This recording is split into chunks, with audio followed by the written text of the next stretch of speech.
I was driving home after a long, exhausting night shift when suddenly my GPS spoke, "Turn around right now, please. This is not correct route." My hands froze, gripping wheel. I hadn't even opened GPS. My phone remained completely locked. The screen stayed dark, silent, yet the voice sounded calm, clear, steady through car speakers. Before I could fully process, the voice calmly spoke again. "Please trust me completely now. Keep driving straight ahead." I had absolutely no idea how my car was speaking, but 2 miles later ahead, I found out exactly why, and it's something unforgettable forever. Hey, everyone, my name is Rachel, and this is the story of how a mysterious voice saved my life that night on a quiet, lonely highway in the deep middle night. Make sure to subscribe, please, for more real life stories and comment. We're watching from now. Let me take you back to that changing night. I had just finished a brutal 16-hour shift at the local hospital nearby. My body felt extremely heavy, and my eyes painfully burned from staring at harsh lights. The clock on dashboard read exactly 11:47. I remember yawning, deeply tired, turning off hospital parking lights in my rearview mirror, slowly feeling that the wave of relief that comes with heading home after such a long day. I worked as a nurse at a small town hospital in northern Pennsylvania hills. The drive home was quiet, 30 miles of winding roads through dark woods and highways with barely any street lights. I had driven this route hundreds of times, time before now, so I didn't need GPS. I knew every curve well, every turn without thinking twice. Even where deer crossed nightly, it was my nightly routine. The air felt bitter cold, the kind that numbs fingers, making steering wheel feel ice, a thin mist-covered road swirling softly in headlights glow. Radio played quietly background, an old country song humming. I barely noticed it playing as I sipped lukewarm coffee from my worn travel mug. My phone sat on dash mounted, charging steadily beside me, Bluetooth connected for my brother. He worried about late drives, so he called most nights just to check on me. Long night again, he asked, his voice cutting car hum brutal. I replied, tired, laughing. "We had emergency admits tonight after midnight. Nonstop chaos. I'm running on caffeine and quiet prayers right now." He chuckled softly through speaker. "You sound half asleep already. Crack window. Turn music louder. Do whatever keeps you awake. You're honestly scaring me." "I'm fine," I replied, smiling. "I'll be home 40 minutes, promise you that." I said the first half drive passed peaceful, calm, and uneventful. Just me, fog, empty road, trees on both sides, leaned bare branches, forming dark arches over the silent asphalt road. It was quiet enough there to hear tires hum softly against the cold pavement below. I was halfway home when the radio suddenly cut off mid-song without warning signs. Static filled the car briefly, then speakers fell completely silent. I frowned, glancing at radio. Then out of nowhere, suddenly, a voice came through speakers, a calm, female-sounding voice, unlike any navigation app before. "Turn around right now, please. This is not correct route." I jerked, slightly startled, badly, eyes darting straight to phone. The screen remained pitch black. I wasn't using any maps, hadn't opened a single app, and yet the voice sounded perfectly clear through speakers. "Jacob, did you hear that?" I asked. Nervously into silence, stayed quiet. I checked Bluetooth connection status. It was still connected properly. "Jacob," I said again loudly, but there was nothing back. The voice spoke once more. "Turn around this route." Wrong. My chest tightened with fear. I wasn't lost at all. I hadn't taken wrong.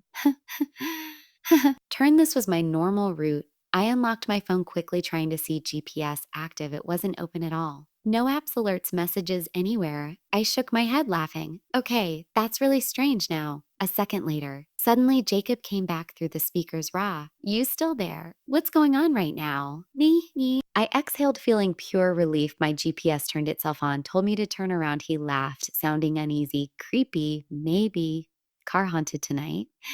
"Yeah, maybe," I replied calmly, trying hard to sound okay. "I'm just extremely tired. Probably some random glitch. Get some sleep when home." "Okay," he said softly. "I will. Good night, Jacob." I hung up slowly, uneasy, shook off that strange feeling, turning the radio back on. The music played again normally. And for a few minutes, everything felt normal again. But that chill remained inside. The fog ahead thickened quickly, and I slowed down cautiously. My headlights barely pierced there. Through, I leaned forward, squinting hard, trying to see curve ahead. Then once again, suddenly, the radio went completely silent. This time, the voice changed. It didn't say turn around. "Please trust me," it said. Keep driving forward. Please, my hands froze on wheel. The tone sounded softer, now almost gentle. And pleading, my pulse quickened instantly hard as I whispered to myself, what is happening right now? I reached for my phone, but the screen stayed black. The car felt colder suddenly, like the air had shifted. I tried to ignore it, focused forward on the road, telling myself it's imagination. But the voice returned again, calm, steady, and insistent, keep driving. So, mayfully, that was when my heart started racing completely out control because nothing should know name. And from that moment onward, I knew this drive home wasn't going to be normal. The sound of my name echoing through car speakers made my blood run cold. I gripped steering wheel tighter, staring ahead into endless fog. I knew I hadn't connected my phone to navigation system. My Bluetooth was strictly calls, and I'd never downloaded anything that could speak like that. The voice stayed calm, gentle, but something in its tone when it said, Rachel, trust me, made my heart pound harder. I tried steadying my breathing. Hey, this is Perdis Buene. It isn't funny, I muttered. Checking phone again, the screen stayed completely blank. I even unplugged charging cable, thinking system was glitching somehow. Nothing changed at all. The radio remained fully off. The car screen showed nothing. No active apps displayed anywhere, just silence and engine hum. The voice stayed quiet minutes. I told myself coincidence, only maybe Bluetooth interference nearby or exhaustion. After long shifts, 16 hours can trick minds, but reason felt weaker now. Every hair on arm stood straight like warning signs. As if my body knew something, my brain ignored the fog ahead. Thick and fast, the outside world turned gray, shapeless, and eerily still. My headlights barely reached ahead. 20 feet at most, trees on both sides loomed like dark bending shadows, closing in toward road. My instincts screamed, slow down, but I didn't dare stop. I rolled window halfway down, letting cold night air slap my face awake. I heard nothing except tires and soft wind hissing past. Then the voice returned, quietly soft at first, yet clear. Do not take next turn. I looked up sharply. Stun, the road split ahead soon, just few hundred feet. My usual route turned right. The voice spoke again, firmer, do not turn, stay straight. My heart raced all over. That made no sense. Turning right led home. The only paved road going straight meant service road leading deeper into woods. A road I avoided years. Who are you? I asked, speaking aloud to empty car. Hoping microphone heard something. There was no response. I slowed, reaching the fork. My headlights lit green, sign route 14, barely visible. The right turn looked safe, familiar, and strangely comforting. I pictured gas station ahead where I sometimes stopped coffee. I gripped wheel ready, turning. That's when the voice screamed loud, urgent, no longer calm. Rachel, keep straight now. The shout made me jump. I jerked wheel forward hard and hit the gas. My heart thudded violently inside. As I sped down road, narrow, uneven service road, gravel pinged against tires. I drove seconds before daring to glance in mirror and faint taillight glow. I saw something waiting. Headlights on main road, right where I'd almost turned. They weren't moving at all, just sitting there. Watching, a shiver crawled my spine. It looked like black SUV idling with headlights on, but staring longer revealed more. There wasn't just one, there were two sets, one parked behind another. The voice meant this. Return softer. Now you are safe, Rachel. Keep driving forward, please. I swallowed, hard-pressed, accelerator, focused on road ahead. The fog grew even thicker, curling like smoke around trees. My hands trembled uncontrollably, but I forced steadiness. My phone buzzed suddenly nearby, resting in cup holder. I jumped at the sound. I glanced down quickly. It had turned on itself. The screen glowed bright white. A message appeared clearly. 2 miles, please trust me. I had no idea what to believe anymore. Part of me wanted to pull over, breathe, but something deep inside told me, keep going. I drove another long mile, maybe more than that. The road twisted, narrower woods closing in tightly. Then, far in distance, I saw flashing lights cutting through the thick fog, blue and red flashing lights. I slowed down, confused thoughts flooding my tired, spinning mind. Police lights way out here. As I cautiously approached slowly, I realized lights weren't moving. The road curved slightly ahead, and then I saw at a crash site, revealed suddenly too as suddenly too. Vehicles crumpled together badly, resting deep inside the ditch, smoke rising from one hood, an ambulance parked close nearby, but no people anywhere around. My heart began pounding faster. I eased to a stop on the cold shoulder quietly. The wreck sat exactly there at intersection. I should have turned. My chest tightened painfully. Then, as realization struck me hard, if I had turned right when I planned moments earlier, I would have driven straight through that crash at full speed. I covered my mouth shocked, staring through fog at wreckage, the timing warnings. Everything aligned. The GPS never glitched. Actually, the voice, whatever it was, had truly saved my life. Then I noticed something else that made my blood freeze. The black SUV I'd seen wasn't part of the wreck. It was parked beyond it, facing the road, silently waiting, its headlights now completely off. Someone stood beside it. Watching me. From the shadows, the voice spoke one last time, almost whispering softly, "Don't stop. Keep going." Without another thought, I slammed the car into gear hard and drove without hesitation. Forward. I didn't look back once. My pulse raced wildly fast, my throat dry, tight, burning, my mind spinning, wildly confused. As I didn't know whether protected or being warned of danger. All I knew was this: someone saved me tonight from whatever waited in fog. My hands shook violently, gripping the steering wheel, knuckles white under dim dashboard glowing lights. I kept glancing nervously back at the rearview mirror, half expecting headlights following. Close. The fog outside thickened further. It felt like driving through a tunnel made of smoke. My heart thudded painfully hard against my ribs, inside chest. My mind looped endlessly, replaying that crash site, dark SUV, and the shadowed standing figure. I didn't know Sam. Whether trust the guiding voice or fear, but deep down, I knew one thing for absolute sure: if I hadn't listened, then I might be lying there in that ditch. Now I tried slowing my breathing, forcing focus back on road. My phone still glowed faintly on dashboard, untouched by me. I leaned forward, slightly fearful, afraid, releasing wheel with hands. Another message flashed suddenly bright. "You are not safe yet. Keep driving forward now." My stomach dropped, instantly cold. I stared at glowing words. White letters, black screen. Stark, a chill slid down spine. I wanted to stop completely, pull over, call for Keller. Help, but the voice now felt like instinct inside my head, urging me steadily forward. The road twisted through trees, fog, breaking briefly in bursts, revealing empty highway. Only leafless branches reaching through mist. Every so often I thought I saw movement near edges, a figure shape watching quietly, but vanished when I blinked. My mind ran absolutely wild. I kept asking myself questions with no answers at all. Who had spoken to me? How did phone know? And if not a glitch, what was it protecting me up ahead? Road widened slightly. I spotted a small gas station, a lonely building, flickering lights. One pickup truck parked beside relief washed over me instantly. I needed people witnesses reality, something grounding me again. As I pulled into lot, my phone collapsed. Buzzed once more, another message appeared suddenly bright. "Stop here, wait inside." I hesitated, heart pounding loudly. "Okay," I said aloud, trembling. "If this weird prank exists, you win, I give in." But even saying those words, part of me trusted it. I parked near the entrance, grabbed my bag quickly, and hurried. Straight inside doors, the bell above jingled loudly. Warmth hit me instantly inside. The station was small.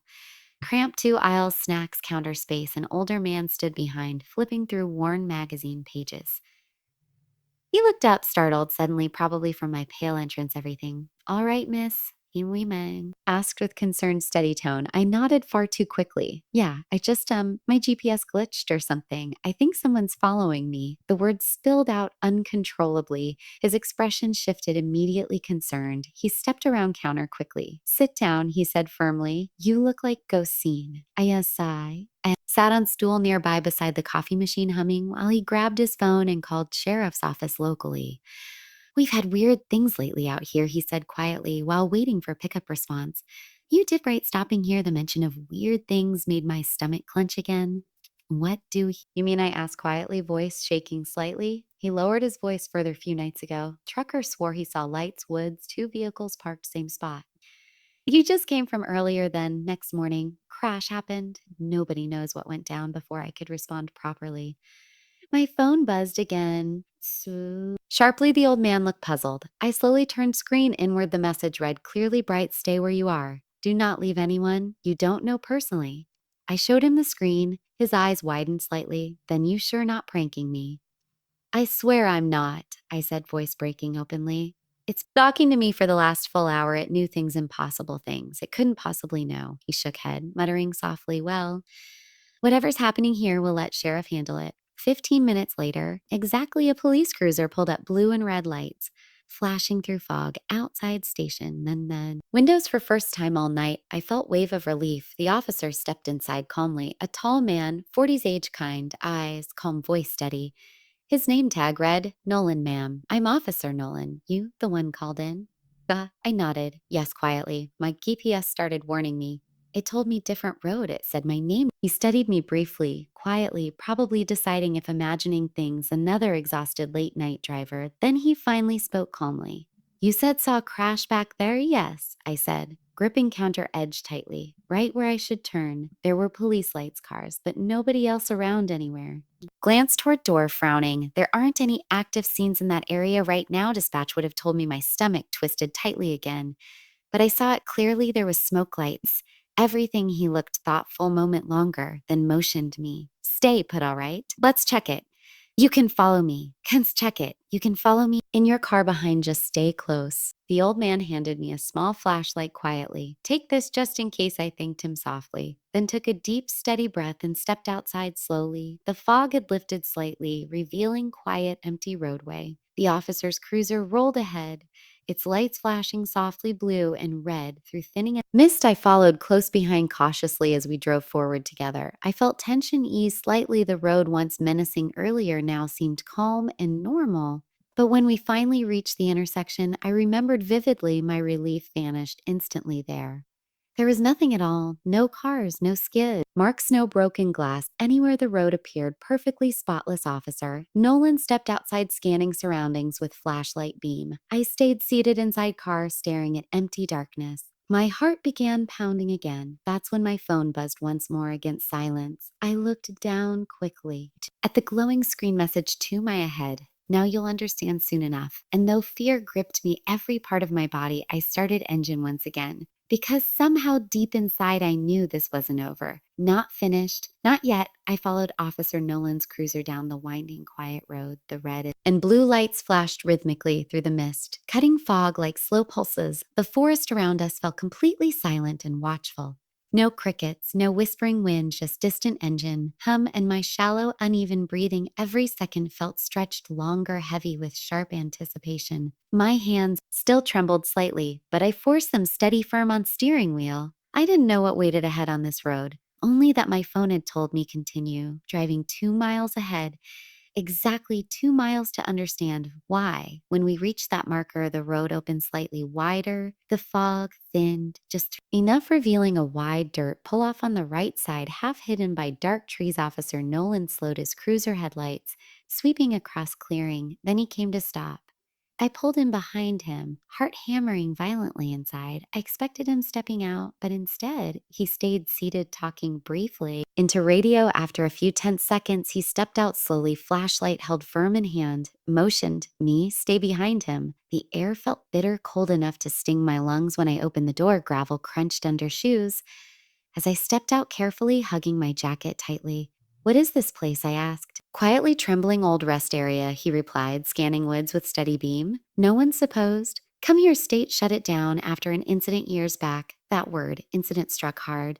Made my chest tighten painfully. What kind of incident? I asked softly. Fearful he didn't answer immediately, instead crouched near clearing edge, his beam illuminating ground. I took hesitant step closer, my stomach twisted sharply. Then when I saw tire tracks, two deep grooves cut straight leading into dense trees as if vehicle fled.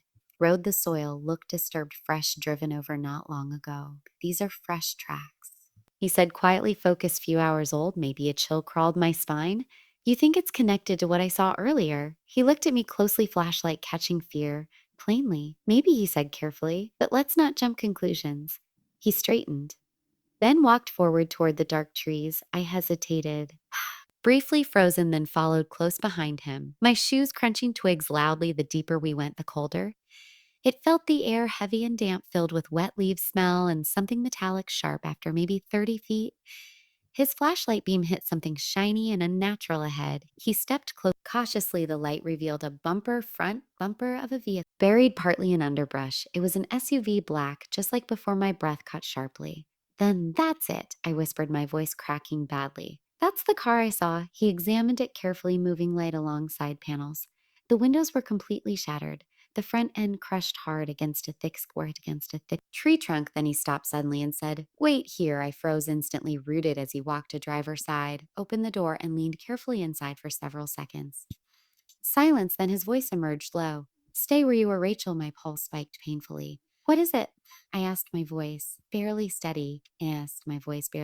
He didn't answer immediately, instead, reached for his radio, speaking in clipped, urgent tones. I couldn't hear words clearly. Then slowly he stepped back from the damaged SUV, even from my distance. "I saw his jaw tighten, officer," I said, stepping closer despite his clear warning. "What's going on here?" He turned toward me, his face pale under light. "There are two people inside," he said quietly, "both deceased." Confirmed the words. Hit me hard like a punch to chest, my knees nearly buckled. "Deceased," I repeated weakly. He nodded grimly. "It once looks like they've been here for quite a long while. Weeks, maybe." And you deeming me. Months that didn't make any sense. "No, I saw them that car tonight parked there. People standing beside it waving help." He shook his head slowly. "That's not possible, Rachel." My heart raced wildly again. "I'm telling you, I saw them alive." Right there, they looked straight at me. He studied me long moment, then spoke softly, carefully. "Rachel, those bodies inside are wearing dark clothes, same ones you describe whoever you saw tonight. They weren't alive anymore." The ground seemed to shift beneath my trembling feet. My head spun violently. I stumbled backward blindly until my back hit tree. The woods felt tight. Suffocating silence pressing from all sides. My mind screamed for logic, for some explanation, reasonable, but nothing made sense. How could I have seen people standing by car that had wrecked months ago before I could speak? My phone buzzed in my pocket. I pulled it out with trembling, unsteady hands. The screen lit up with a single new message. "Now you know why I told you to keep driving." My breath caught tight in my aching throat. The officer noticed glow from my phone screen. "Is that the same message source?" he asked. I nodded slowly. "Yes," my voice barely whispering. "It's like it's been watching everything closely." He stared at trees, his expression suddenly serious. "You should go home, Ms. Moore," he said. "I'll have a team investigate this whole area." But as he turned toward his patrol car, something flickered on my phone. Once more, another message appeared. "Don't leave yet." And before I reacted, a noise came suddenly from behind the wrecked SUV, hidden in darkness, a low metallic creak followed by muffled thud. The officer whipped around, gun drawn, shouting loudly. "Who's there?" he yelled. I froze completely still, staring into thick darkness for a long moment. Nothing moved anywhere. Then faintly from beyond the twisted wreckage, a whisper floated through the surrounding trees softly. It was a woman's voice, soft, pleading, familiar. "Please help us." Every hair on my body stood straight. My heart pounded violently, so hard I felt it inside my throat. I backed away, slowly clutching the glowing phone like it was the only thing grounding me. The voice came again, closer than before now, as if it was right behind wreckage. "Rachel, thank you for not stopping." That was the moment I finally realized truth. The voice on GPS, the one that saved me that terrifying night, belonged to her alone. Whoever had died inside that crushed car was the one who had somehow warned me. She made sure I didn't end up like them that night. Officer Nolan kept his flashlight fixed firmly on the wreck ahead, his jaw tight clenched, but neither of us said another single word. Whatever had happened went far beyond what either of us could ever understand. Turned slowly toward my waiting silent car, the phone still glowing inside my shaking hand. One final message appeared on the screen before it went black again. "Without warning, it's over. Now go home safely." And this time I listened without question. The drive home that night felt longer than any drive I'd ever taken before. My hands were cold, gripping steering wheel tight, so tight my knuckles ached painfully white. The forest around me stayed completely silent. And though I knew the road very well, every turn felt unfamiliar and unsettling. I kept checking my rear view mirror, half expecting to see and flashing headlights or shadows moving inside the fog. But there was nothing, just the steady rhythm of tires on pavement and the faint hum of my car engine. When I finally pulled into my driveway, I cut the engine and sat there frozen for several long minutes, too shaken to move. The house was dark, the porch light off, and for once the silence didn't feel peaceful at all anymore. It felt heavy, oppressive. I leaned back slowly in the driver's seat, staring at my phone resting passenger side quietly. The screen was black again, completely lifeless, as if none of what happened existed. I pressed the power key Insisted I press the power button once more. Nothing happened again. The battery had been at 80% before leaving gas station now. It wouldn't turn on at all. I forced myself to finally go inside the warmth of my home. Didn't help much at all. I still felt that deep bone chill. I went straight to my kitchen, silently turned on every single bright light, and poured myself a glass of water with visibly shaking hands. My reflection in window looked pale, drained, hollow. I looked like someone who had aged 5 years overnight. I didn't even bother going to bed right away that night instead. I sat at the kitchen table trying to piece everything together logically what the voice was who it belonged to, and how my phone could send messages with no signal or power. At sunrise, I finally called my brother Jacob. His voice sounded groggy when he answered, "Ra, it's 6:00 in the morning. You okay?" I hesitated, unsure how to even begin. "I think something tried to save me last night," I said quietly. Then I told him everything, every strange message. The voice saying my name, the wrecked SUV, the officer, and that final whisper in woods. He was silent for a very long time after I finished speaking. Finally, he said, "You sure you didn't dream some of it? You've been overworked, Rachel. Stress can make you see things." "I know what I saw, Jacob," I said firmly back. "And what I heard," he sighed softly then. "Okay, just promise me you'll rest today." "All right, don't drive anywhere. Stay home, please." I agreed quietly then, though deep down I knew rest wouldn't come easily at all. Later that afternoon, I received a call from Officer Nolan. His voice was calm but serious. "More, I wanted to update you," he said. "We identified the vehicle we found last night. It matched a missing persons report filed almost 4 months ago. A couple, Mark and Jenna Hayes, went missing while driving through that same stretch of highway. Their car must have gone off the road that night and wasn't found until now." I felt my throat tighten instantly. "4 months," I whispered, "but I saw people standing next to that car last night. They were alive." He paused before answering carefully. "Whatever you saw, it led us to them. Without your report, we wouldn't have found that site for weeks, maybe months. So whatever told you to go there, it was right." After the call, I sat quietly on my couch, staring at muted television. You know, a strange mix of grief and gratitude filled my chest completely. I couldn't stop thinking about Jenna Hayes. The voice that had guided me, the one that told me keep driving, had to have been hers. Somehow, she hadn't just disappeared. Somehow she'd found a way to warn me, to protect me from meeting same fate. That night, I tried turning my phone back on again. It finally lit up, but everything was gone. No messages, no history, no data. It was as if the messages had never existed, but there was one thing new on my lock screen. A single photo. It showed the stretch of road near the crash site, taken from what looked like forest edge. The timestamp read 11:59 p.m., the same time I had been driving through that area. I hadn't taken the picture.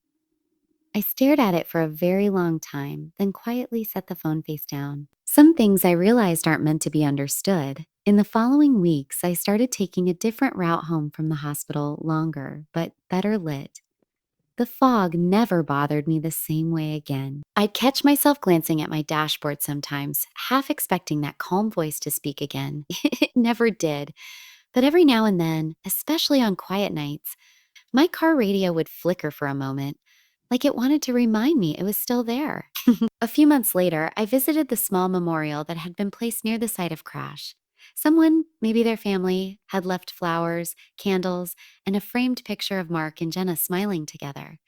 I stood there quietly for a while, a lump forming in my throat, before getting back into my car. As I drove away, the radio turned on by itself for just a second. A faint static crackled through the speakers, and then, almost too soft to be sure, I heard a single word. "Goodbye." I smiled, tears stinging my eyes. It wasn't fear anymore. It was peace. That night changed the way I saw everything. I used to think technology was just wires and screens, but now I know it can be something more, something that connects us to the unexplainable. Whether it was fate, a glitch, or Jenna's spirit. No, but I do know this. Sometimes the voices we ignore are the ones that save us. If this story gave you chills or made you think twice about trusting your instincts, make sure to subscribe to my channel for more true and mysterious stories and comment where you're watching from.